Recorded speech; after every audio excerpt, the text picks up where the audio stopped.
शेळीपालनासाठी 75% सरकारी अनुदानासाठी अर्ज करताय तर मग एक मिनिट थांबा.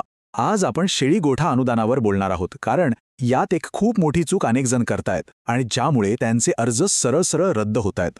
चला थेट मुद्द्यावर येऊया. सगळ्यात मोठा प्रश्न की सगळे कागदपत्र 100% बरोबर आहेत तरीही अर्ज का नाकारला जातो. याच्यामागे एक असं कारण आहे जे बहुतेक लोकांना समजतच नाही आणि त्यांचा अर्ज रिजेक्ट होतो.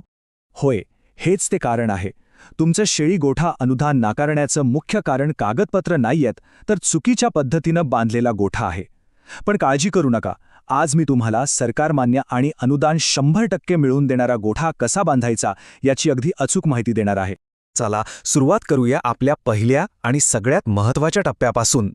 हे जर नीट समजून घेतलं ना तर तुमच्या अनुदानाचा पाया एकदम पक्का होईल. सरकारच्या नियमांनुसार एका शेळीसाठी कमीत कमी 10 ते 12 चौरस फूट जागा असणं बंधनकारक आहे. हा आकडा एकदम नीट लक्षात ठेवा, कारण इथेच अनेक शेतकऱ्यांची पहिली आणि सगळ्यात मोठी चूक होते, ज्यामुळे सुरुवातीलाच प्रॉब्लेम येतो. एकदम सोप्या भाषेत समजून घेऊया. समजा तुमचं 10 शेळ्या अधिक 1 बोकड असं युनिट आहे, म्हणजे एकूण झाले 11 प्राणी.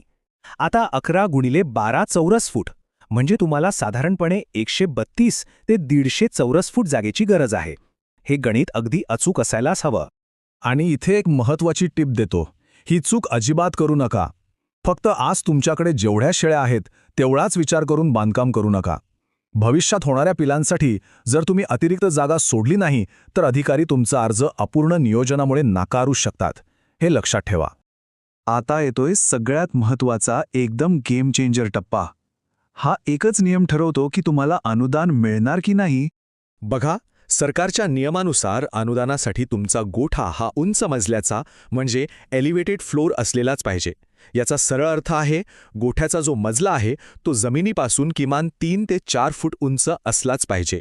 हा नियम अजिबात बदलता येत नाही. आता सरकार हा नियम का लावते याचं कारण सोपं आहे.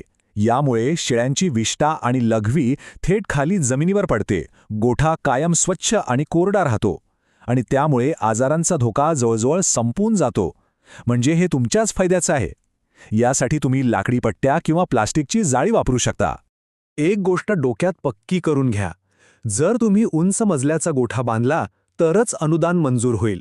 पण जर साधा जमिनीवरचा गोठा बांधला तर तुमचा अर्ज 100% नाकारला जाईल. जमिनीवरचा गोठा म्हणजे अनुदानासाठी थेट नकार, हे विसरू नका. चला आता पुढच्या महत्त्वाच्या मुद्द्याकडे वळूया. गोठ्याची रचना आणि छप्पर, जे शेळ्यांच्या आरोग्यासाठी आणि अनुदानाच्या मंजुरीसाठी खूप आवश्यक आहे. आता जरा या स्लाइडवर लक्ष द्या. गोठ्याची एकूण उंची 10 ते 12 फूट ठेवा, म्हणजे आतली हवा खेळती राहील. गोठ्याची दिशा नेहमी पूर्व-पश्चिमच ठेवा, जेणेकरून हिवाळ्यात चांगलं ऊन मिळेल आणि उन्हाळ्यात थेट उष्णता लागणार नाही. आणि हो, छपरासाठी सिमेंटचे किंवा उष्णतारोधक पत्रेच वापरायचे.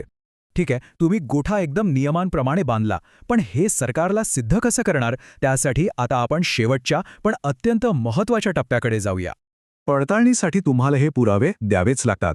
बांधकाम सुरू होण्यापूर्वी त्या जागेचे फोटो, काम चालू असतानाचे फोटो आणि पूर्ण झालेल्या गोठ्याचे फोटो काढून ठेवा. सोबतच खरेदी केलेल्या प्रत्येक वस्तूची पक्की बिलं आणि मजुरीच्या खर्चाची नोंद ठेवा. आणि लक्षात ठेवा, हे पुरावे नसतील तर तुमचा मंजूर झालेला पैसासुद्धा शेवटच्या क्षणी अडकू शकतो. ही सगळी माहिती पूर्णपणे अधिकृत आहे. हे नियम महाराष्ट्रात शरद पवार ग्राम समृद्धी योजना आणि मनरेगा म्हणजे MREGS या दोन्ही योजनांसाठी लागू आहेत. त्यामुळे तुम्ही कोणत्याही जिल्ह्यातून अर्ज करत असाल तरी तुम्हाला हेच नियम पाळावे लागतील. तर आपण सर्व महत्त्वाचे टप्पे पाहिलेले आहेत.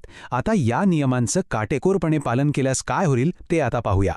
जर तुम्ही ह्या माहितीमध्ये सांगितलेल्या प्रत्येक नियमानुसार गोठा बांधला तर मी तुम्हाला खात्रीने सांगतो, तुमचं 75% शेळी गोठा अनुदान कोणताही अधिकारी थांबवू शकणार नाही. योग्य पद्धत वापरली की यश निश्चित आहे.